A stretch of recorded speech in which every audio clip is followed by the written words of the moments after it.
All right, our next guest is Peabody Ishangi, and welcome to the program. And I hope I'm pronouncing your name correctly. Good morning, brother. And the correct pronunciation is Mbwebe Ishangi. Mbwebe, gotcha. Yes, sir. Yes. Hotep, and welcome to the program, Mbwebe. Tell us a little about your background since it's your first time here. Well, first of all, give thanks for the opportunity to be on the show with you. I've been a fan of your work for many years. And just a background of what I do. I kind of wear several hats. I'm a lover of African history, for over 30 years. I'm a writer. I've written 6 books. I'm working on my 7th and 8th one right now. And particularly what I've been writing, I started a magazine in 1993 entitled The Ghetto Times Magazine.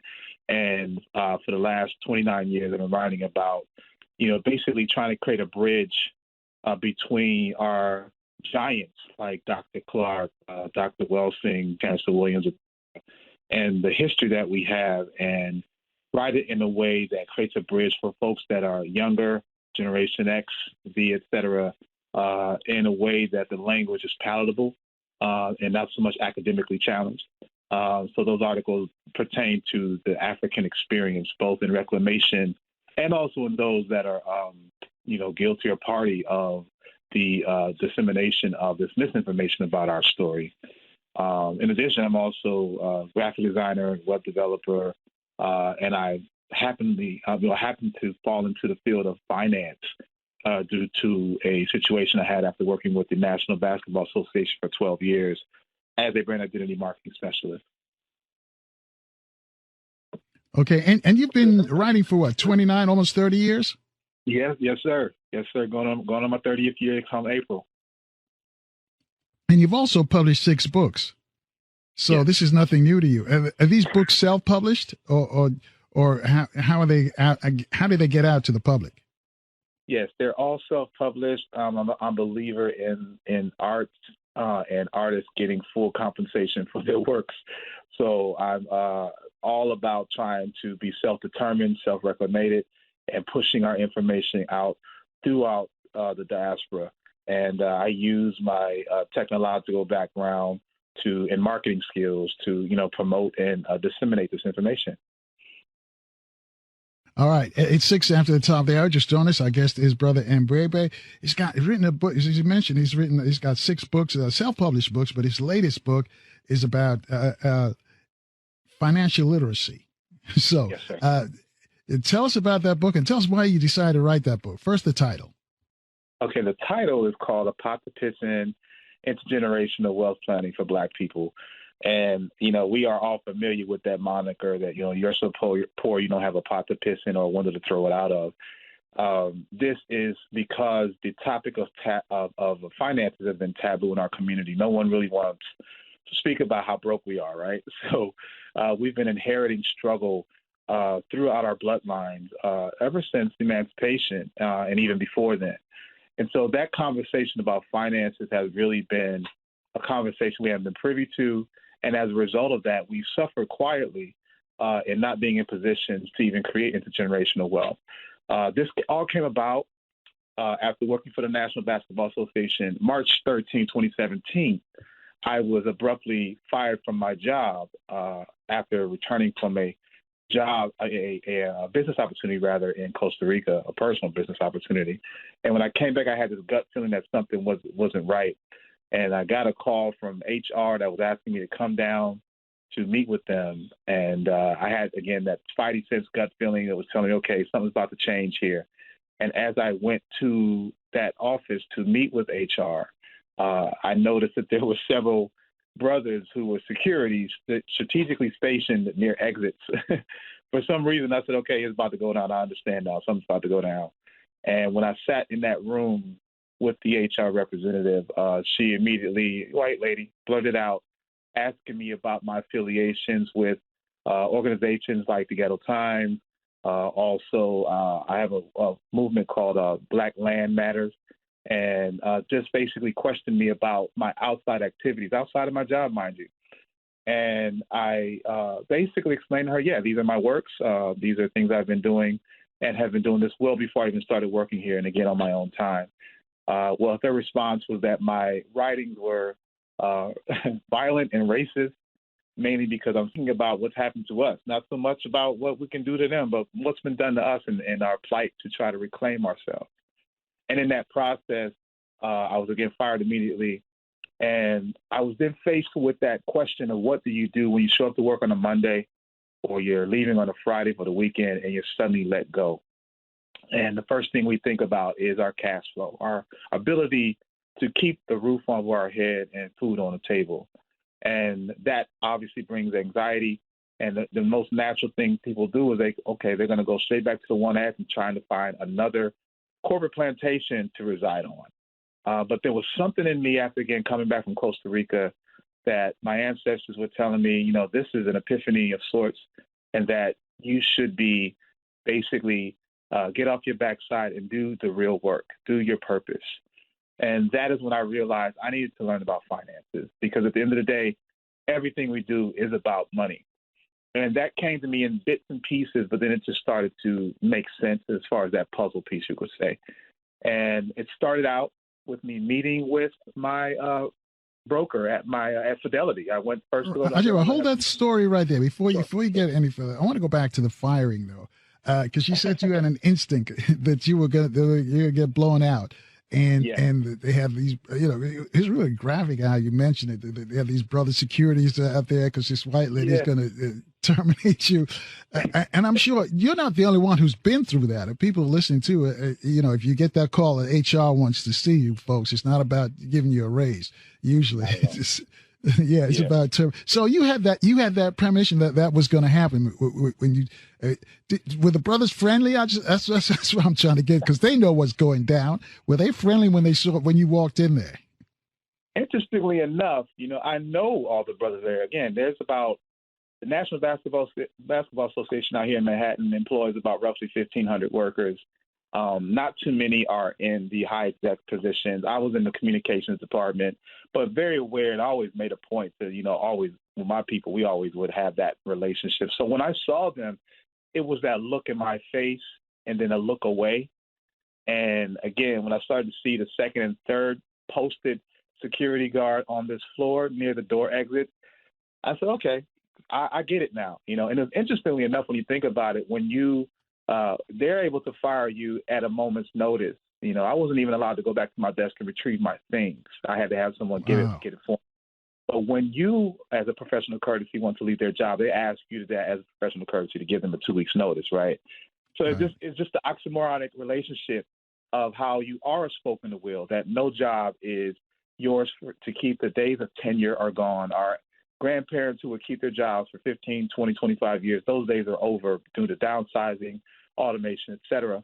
And that was the reality I was getting licked with at that moment and that time, and realizing, hey, this is not, I've been here for 12 years, never got a raise, even though I always got great remarks on my reviews, but I was never worthy enough of being getting that raise or getting elevated in my position. So I was already experiencing that level of corporate racism and understood that, you know, I'm going to do what I'm paid here to do. I'm not going to be doing anything extra to try to get ahead, because that's what they kind of want you to do in America, right? In corporate America, is to kind of kiss behind. And that's not something I do. I do what I'm hired for and nothing more. But that was something that I realized. And to see my own brothers doing their job and what they're paid to do, but I could see it in their eyes and written on their faces that, okay, something's about to go down. And I was, again, prepared for it. I just knew it was coming anyway. Yeah. I wanted you to tell that story because, you know, we got folks on the way to work right now in different areas, and they're heading, you know, probably to a corporate plantation. And sometimes you get on a job and you think that, you know, well, you think you're part of the furniture, you know, you can't get fired, you know. So that's why I wanted you to tell it, because people will understand, and now they can really relate to that feeling that you had, and you can continue and tell us the story, what made you, because this was, instead of looking at it as a problem, you saw an opportunity. I did. And that was the one thing, the main epiphany I had out of all of us, that I realized that no employer rather, is going to guarantee to pay you for life. That each of us will receive, each of us has an expiration date at where we work. If we work for someone, eventually you will be let go, you'll be laid off, or you'll be fired due to whatever reason, be it because you reached a ceiling in regards to your tenure, or they find someone that is younger and dumber and greener, and they can pay them less for the very work that you do. You might even end up training the person that's going to replace you. These are the realities that each of us face. And then what we do is we leave this job to go find another job, not realizing that the older you get, the closer you are to having your nest egg being put in jeopardy, that retirement money that you're putting away for all these years. And that really is something that should be unsettling, because most of us haven't done a good enough job to prepare for that retirement. Yeah, we may have a digital portfolio, we may have a 401k, whatever, but we're not key to the factors of how money, as far as the value of it, depreciates over time due to the volatility of the market, due to the volatility of the actual dollar itself. And these things puts our jeopardy, our retirement years, rather, our golden years, in jeopardy, that eventually has to weigh on other family members when we're unable to take care of ourselves financially. Because every 30 days, our bills are due, no matter who you work for, where you work for, or do you have the money or not. If you want to keep your lights on, if you want to keep eating, these things are due every 30 days, whether you have a job or not. So that's the thing that we have to understand, is that it's not so much about this being gainfully employed, but it's being sustainable first, being able to sustain your current lifestyle. And that, unfortunately, to many of us is tied to our income, which is tied to a job that, again, can let you go at a moment's notice. All right. Going up on a break, and I'm glad you said that, because, folks who are out there going into work, you got to have an escape plan. Always have a plan. Always have an alternative, as our brother and baby just mentioned, because you got to have that alternative. But anyway, we got to take a break so our station can get caught up on the traffic and weather in the different cities, and we'll be back. It's 15 after the top of the hour, folks. You want to join this conversation, hit us up at 800-450-7876. Your call's in 4 minutes right here on 1010 WOLB in Baltimore, in the DMV on FM 95.9 and AM 1450. WOL, where information is power.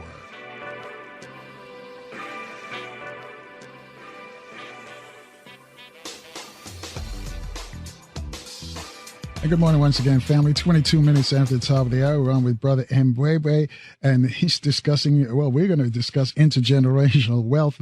Already got some comments, and people want to talk to him, what he just talked about. He got fired from the NBA. But let me read this one tweet first before I take a call for you. The tweeter says, and this is Lisa, says, I can relate. I deactivated my social media because my son was being considered for a job with a major network, and I knew the security background check would include monitoring me and my husband's African posts. So that she says this is what she did, so she can relate to what you just told us about. They were watching what you post. Yeah, it's very interesting to realize that, it's also almost most companies now are checking your social media status and your behavior. And that, again, is a restriction on your ability to be just an individual. But then this is also, I have to realize, and this is what I had to come to terms with, is that this is the corporate plantation's rules. If you choose to be on this plantation, if you want to reside here, these are the things that are required. So I really can't be upset if that's their rules. This is, that's their business, and that's the way they want. I was told I was a threat to their shield, their brand, and rightfully so. I mean, we're talking about the National Basketball Association, where we have 80% of the athletes, their cash cow commodity, are people of African descent. So, of course, they wouldn't want them reading about how to be African. And this is before, the Black Lives Matter movement happened. This is right before all of that. So, yeah, there's been some changes, but nevertheless, we are on a plantation, and most of us are tied to that. So we must understand that there is a clear restriction on what they want us to have access to, and allow us to galvanize to basically reclaim our freedom. Yeah, 24 after the top of the hour. Gene's in Baltimore. He's got a question or a comment for us on line one. Gene, you're on with Brother Mbwebe. Good morning, Brother Mbwebe. Call. Say it again, please, sir. It's Mbwebe. Mbwebe. Mbwebe. Mbwebe. Correct.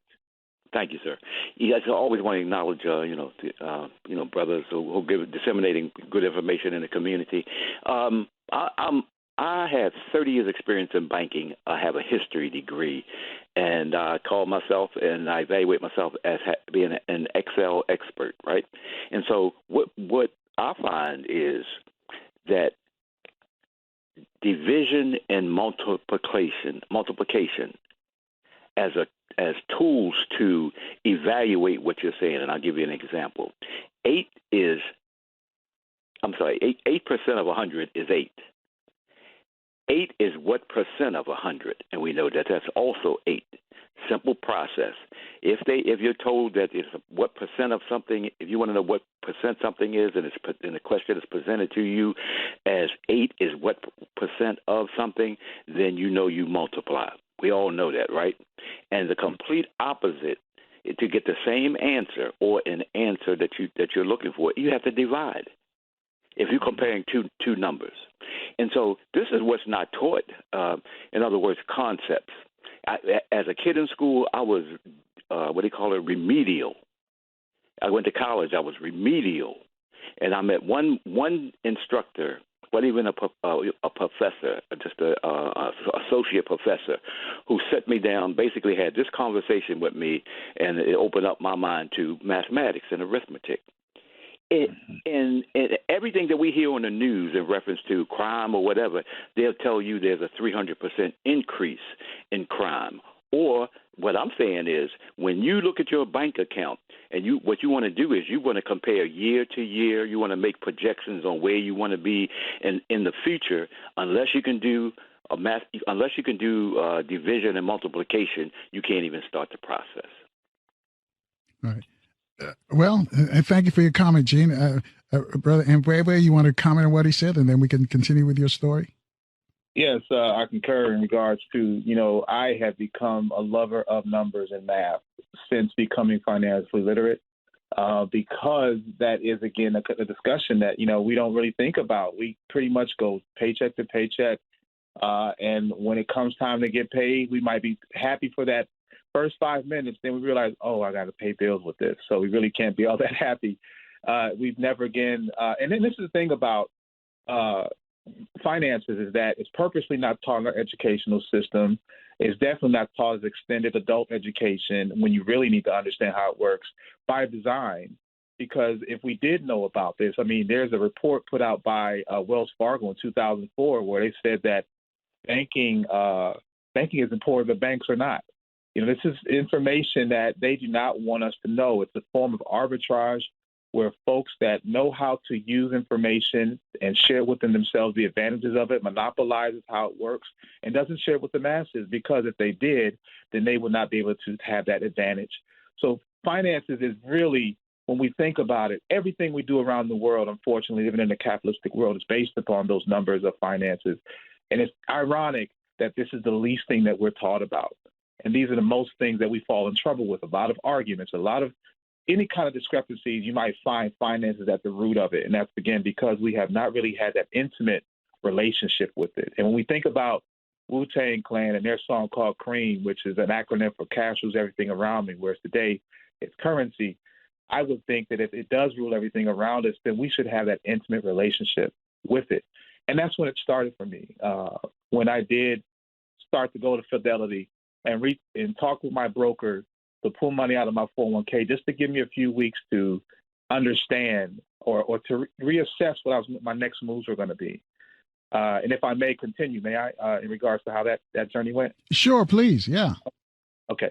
So, and with that said, I went and met with my broker at Fidelity. He happened to be a fellow alumni at the university. I attended the University of Pittsburgh, and young white guy. And he began telling me things about finances. He started telling me about recession, telling me about the volatility of markets, things that, even though I may have been given doses of it, even when I was at work, when you go to get a job and you get that 401k, you have that meeting about your 401k, and it was in a language that I really couldn't understand. I just said, just tell me where to sign and you'll match it. That's fine. I'll move on. But finances hasn't really been something that caught my attention in regards to savings, credit scores, et cetera, because I was too busy working. I was too busy working 45 to 55 hours a week. And that's usually the excuse that a lot of us use, that I'm too busy or I'm too tired when I get off work. that I don't want to do anything else right now because I got to get up and do the same thing again tomorrow. This is the rat race psychosis that we fall into, thinking that this is what adulthood is about, is earning that paycheck and nothing else. And hopefully you'll be there for 25 plus years and then you retire and have this wonderful after retirement life. But the reality is that as he started sharing these things with me, I realized that, hey, if I don't know this, and I know my immediate family and friends don't know this, then I'm going to go ahead and assume that the African community doesn't know this. And so he's about to mess up, because I'm going to take all this information I'm learning and I'm going to bring it back to our folks. So that began my journey of becoming financially literate, and it led me to creating the Cryptowoke financial sustainability movement, where I do teach finances, teach you how to live off your savings and investments. And the key thing that got me, I'll tell you, is when I was pulling out money on my 401k, I was intimidated, not even realizing this is my money. I was actually felt like I was asking for a loan, but it was my own money. And I wasn't aware that you could pull money out of your 401k if you're under 59.5, although you'll be severely taxed. And me being a New York State resident, I was taxed 5 times. But nevertheless, I needed these funds. And when it came to filling out the application, they had a portion there where it asked me what my occupation was. Well, I informed my broker, hey, I just lost my job. I'm unemployed. He said, well, okay, yeah, let's not put that on there. Let's put in your level of your role of occupation as, quote, you live off your savings and investments. And when he said that, that just released this, it made this thick veil over my eyes. I had this epiphany, this explosion in my mind that made me realize, wow, this is how certain white folks, or certain folks in particular white folks, live off their savings and investment as their occupation. So when I heard that, and it made me realize, wow, you can do this. You can actually live off your savings and investments. And that's when I realized, yeah, this is monumental in the discussion of our relationship with finances and learning how to make money work for us instead of us working for it. So, some people listen right now, 28 away from the top there, they're going to say, I don't make enough money. They live in paycheck to paycheck. What do you say to those folks? Is it possible for them to move up as well? Aren't we all? I have been working for myself for the last 5 years, scared, although, by the way, but understanding that there's this thing that rich folks do. They have a rule called the 5-hour rule. The 5-hour rule basically states that if you are not learning about finances at least 5 hours a week, then you are being financially irresponsible. So it's about, what does 5 hours a week look like? It's basically, if it's 7 days a week, it's 45.5 minutes a day, or 42.5 minutes a day. Or if it's 5 days a week, it's an hour a day. But the point is that we spend a lot of time wasting it. For instance, when we get off work, if we go from 9 to 6 or whatever it is these days, you have that hour commute both ways, maybe even 7 to 7 in some cases. When we get off work, there's not much else we want to do. We want to relax. We want to binge. We want to get on the TikTok or whatever these days and just binge the life away for the next 6 hours, and then we go to bed and get up and do the same thing again. But these 6 hours, when we talk about math again, these 6 hours start to amass into over 42 hours a week, which then for a year is over 2,000 hours a month. So what do we call a master? How many hours does it take to become a master of something? It's 10,000 hours. Well, within 5 years, you are a master of wasting time. And when we look at some of us who are in our 40s, 50s, and going into our 60s, we are double masters, triple masters, PhD doctorate candidates for wasting decades of tens of thousands of hours of wasting time. So the goal is to try to take 5 hours of that 6 hours per week, 42 hours a week rather, to learn about finances, because then you'll find yourself in a better situation. And what I've learned with finances is that you can become financially sustainable, which means you're able to cover all of your expenses without having to take on another job, and eventually being able to fire your boss, which was something I was working towards. It just beat me to the chase. But when you learn about finances, the goal is to put yourself in a position where you have at least a passive income in play that will equal at least your expenses that you have every month. And that's something that I teach in my course at cryptowokemovement.com. All right, hold that thought right there, because we've got to take a quick break here to check the news, traffic, and weather in our different cities. Folks, you want to join this conversation with our guest, Brother Mbwebwe, hit us up at 800-450-7876 or 26 away from the top of the hour. We'll be back in 4 minutes right here on 1010 WOLB in Baltimore. In the DMV, we're on FM 95.9 and AM 1450. WOL, where information is power.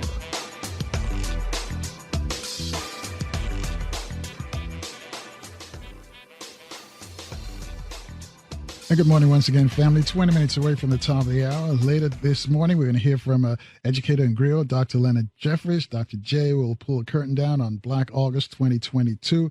And tomorrow, Morgan State University professor Dr. Ray Wimbush will join us. So if you're in Baltimore, again, keep your radio locked right here on 1010 WOLB. If you're in the DMV, we're on FM 95.9 and AM 1450 WOL. Our guest is Brother Mbwebwe, and he's written a book about intergenerational wealth, a missing component in the Black community, in many parts of the Black community. In fact, Jim Klingman used to talk about this, and he wrote about it in his book, Blackonomics.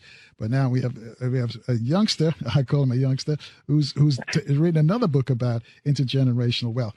But Brother Mbwebwe, it sounds like you're talking about we should have a budget, or is it more than that? For starters, everyone, yes, that's where you start. That's where you start. Because again, people think, well, how do I get to a point where I'm even sustainable? Because everyone wants to be a millionaire, but really, we just need to be sustainaire. Get to a point where all of our expenses are met, and that we move to with the intent in mind to have it not tied to our income to be able to pay for these things. What I mean by that is having a nice passive income put in place, where these are the funds that are not tied to any employer that, again, will fire you on a Christmas Eve for whatever reason, or even being pushed out because of automation, which we have not even talked about that, because automation is actually the real job killer, the middle class killer, because everything is becoming done through robotics and automation and artificial intelligence, that it is in question the job market over the next 5 to 10 years. We have our children in schools right now that are preparing for jobs that won't even exist in the next 10 to 15 years. So our ability to earn is in question. And with that said, if that is in question, then what do we have? What is in place for you is, I like to use this quote, that if you don't design your own life plan, chances are you'll fall into someone else's plan. And guess what they have planned for you? Not much. So we can see that the prison industrial complex is waiting for those that are unable to sustain themselves because they've been pushed out because of automation, that they will result to even petty thefts just to put food on the table. And this is the perfect place for the prison industrial complex to, increase their enrollment. So these are traps that are laying before us. And this is, again, finances should not be a hobby. It should be something that we are taking very seriously, because for so long, when we think about our ability to amass finances, yes, we have a $1.6 trillion purchasing power, but that all can be taken away through automation. So these are discussions that I speak about, and also speak about in regards to getting the real deal about how you deal with your finances, finding out exactly, do you make enough? If not, then how you can make more without having to take on more employment or scratching lottery tickets, and being able to sustain yourself and then pass this on to our children and so on and so forth, that can then be scaled out to our communities. These are conversations, again, that are in dire need. And unfortunately, and by design, they've been put on the back burner because, again, finance is something that has been a misnomer with us. We've had a very poor relationship with it. And again, it's by design. So it's not our fault. But it is a time for us to start to apply that 5-hour rule, because there are those that benefit from what they know. And if we knew these same simple things, in most cases, color can't stop you from creating sustainability. 16 away from the top of the hour, 800-450-7876. Brother Hakeem's in Baltimore. He's joining us. Brother Hakeem, with Brother Mbwebwe. Yes, and greetings to my brother Mbele. Appreciate the brother. Yes, yes, sir. And I would encourage everybody to go out and get the brother's book, the PN. And it was good to see you at the E-Life as well. My question, and thank you, Brother Carl. There was a recent article, and I this is something that I knew before, Black people with, how we buy these houses, and, they are undervalued by appraisers, for instance. And many, even so-called educated people in America may not necessarily, educated Black people may not necessarily understand, that unfortunately we're buying these houses and we're thinking that, the house should be our largest investment. But in the reality, white supremacy can devalue those property values based upon your proximity to white people. So, and I heard one of the sisters that called has on their baby, and she said something to the effect of that we can neutralize this through our education and going into the markets, if you will. So and this is, where I'm, trying to understand, like, are we looking at Forex as well as, the African stock markets? I think Black people, here in America, for those that have a level of like you said, we're studying that 5 hours a week, we should be able to master, our capital and not have our capital connected to the European, colonial corporate establishment. So how do we balance all of that, brother? And I thank you. I'll take it off the air. Thanks again, Carl, for having this brother on. Bring him back again. Thank you. Humble thanks, brother. If I may, I'm going to say that our natural instinct is to separate and do our own thing, which I'm totally 100% for. But at the same time, it must be, effectively working. It doesn't make sense to totally drop one thing and then to go to something to start from scratch if you have no way to sustain it or even to get it in motion. So I'm that type of person, even with my writing for the last 30 years, is I shake the tree. I'm not afraid to go against the norm. And in regards to, Forex, even real estate, the new redlining of real estate is gentrification in regards to, I don't know if you've heard that out here in New York, to get a bedroom apartment, you have to make 6 figures. Well, that definitely cuts out a lot of us. That's moving a lot of us out of Brooklyn, out of Harlem, et cetera. And I'm sure that's the same kind of play that's being moved across the country. So this is the new redlining. So it's not so much about wanting to, I found that investing in these models, these money models, whether you're African or not, they do not give you the returns you're looking for. When we're talking about the stock market, when we're talking about real estate, these things are not giving you, even though we're pushed towards saying this is the way to getting riches if you're looking for it. There are much smarter ways to do it. And these are the conversations that we should be having because, yes, we are looking for a path to create this wealth. But we find that where we're going is already inundated with so many people trying to make the same thing work. And plus, when you do the metrics, for instance, an average person that invests in Wall Street over 40 years is going to average a 1.8% return on their investment. That's nothing that you can retire on unless you're putting in over 6-7 figures, and most of us don't have that. So how do you find other methods in doing so? And this is where the literacy part comes in, studying the art of finances, studying how Jekyll Island, when they created that meeting to create the Federal Reserve Act in the early 1930s, that these things are put in place by design. So it's not something that we can just go ahead overnight and discombobulate or just break it up and create a new thing.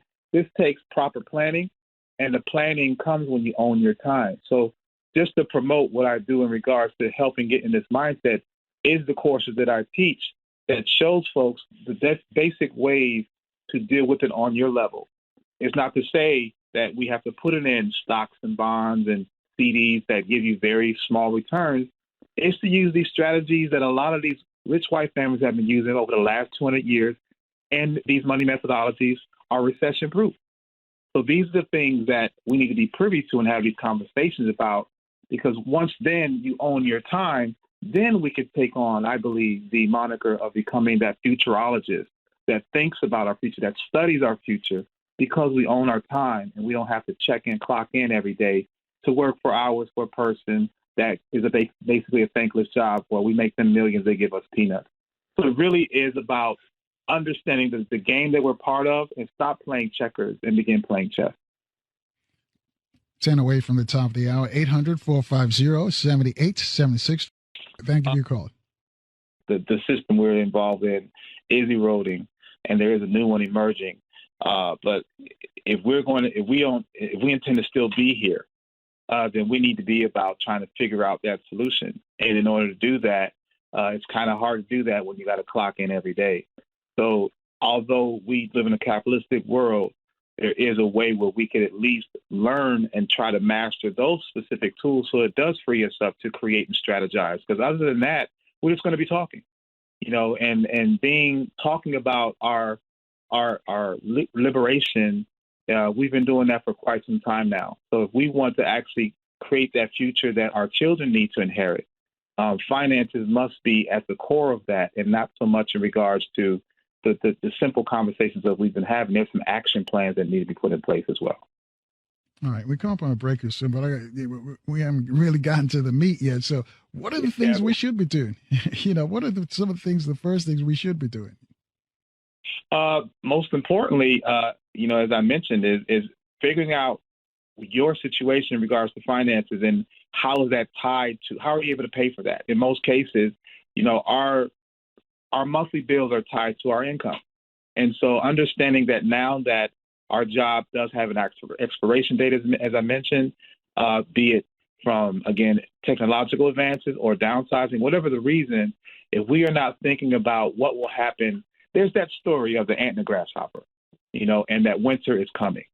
So winter isn't just the season, but winter is also the stage in your life where you're no longer employed to be able to create sustainability. Right. Hold that thought right there. We got to take a short break here. Our station's got to identify themselves down the line, and we got to check the traffic and weather. It's 6 minutes away from the top of the hour, folks. We'll be back in 4 minutes on 1010 WOLB in Baltimore, in the DMV on FM 95.9 and AM 1450. WOL, where information is power.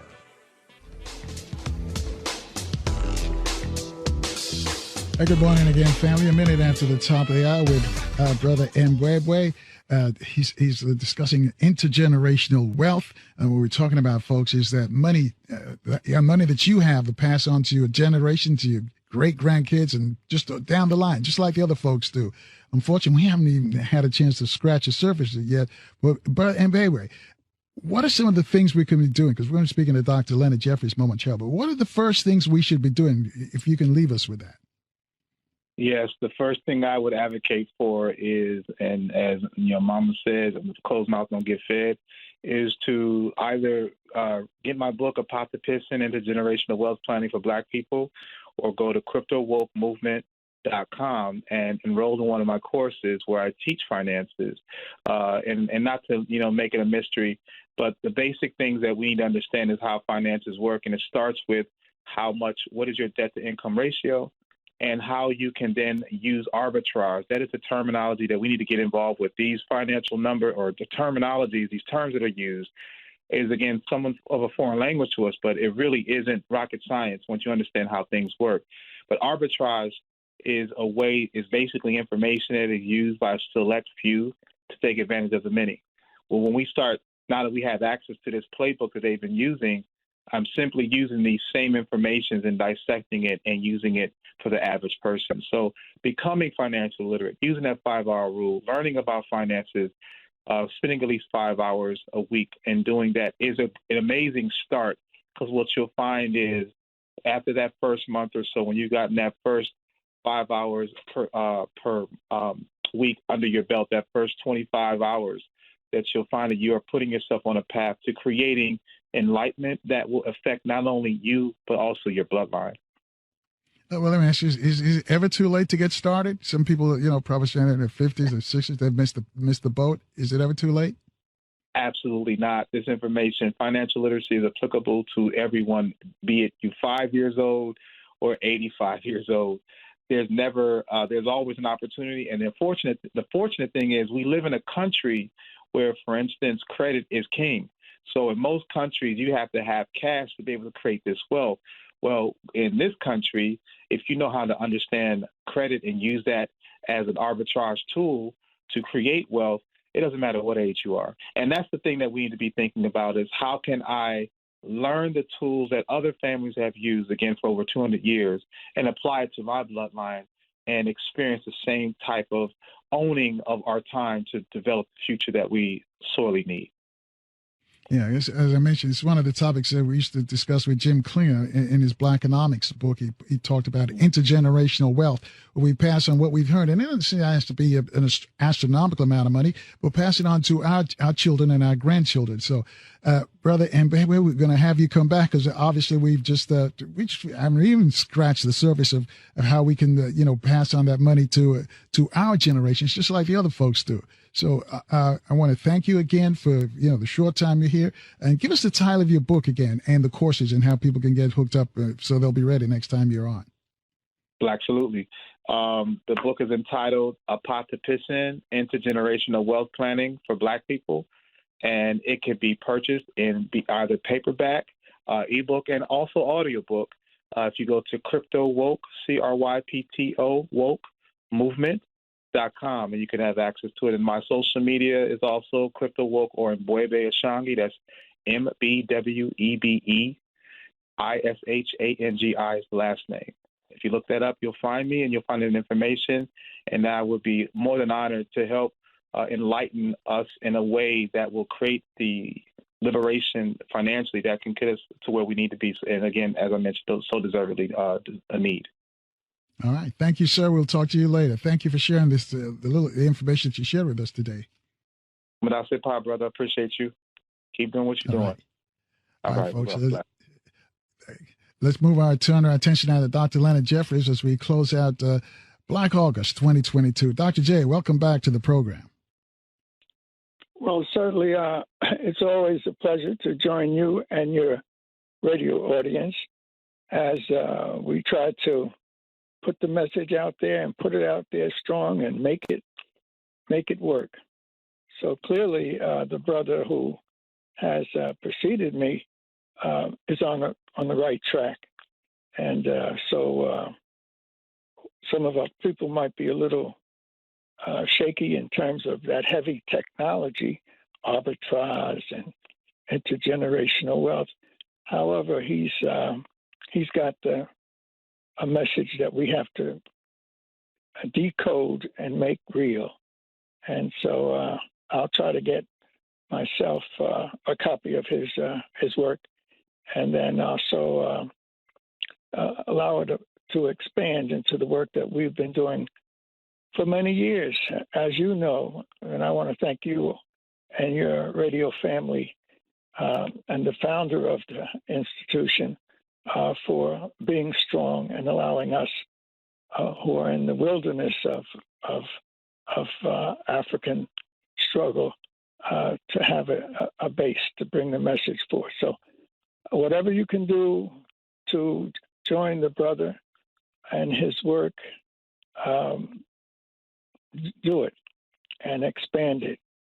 And so it's bringing in my ears and mind and heart right now because I'm a product of this effort to understand the manipulation and the expectation of gains from wealth, owning land, owning businesses, participating in larger questions of debt to income arbitrage. Hey, that might scare some people away, but you need to jump into it. Jump in the deep water, and you'll be forced to swim. And so again, let me congratulate you for continuing your great work, and let the audience know that what I will have to say will be complementary to what the brother has been trying to say. I come out of a deep African family, which we'll be able to talk about in reference to wealth and gaining what I call a systems analysis. The brother was trying to say you cannot function meaningfully in the world without a systems analysis. And that's what we've been trying to, many of us, meaning the scholars, sisters, and brothers over these years, you've got to get that systems understanding, economics, which I put out years ago. I call it pyramid analysis, economics, politics, and culture. And I laid it out in that way so that we might get excited about ancient Egypt and about modern Africa. But let's go deep into what it means in terms of systems and not just glorification.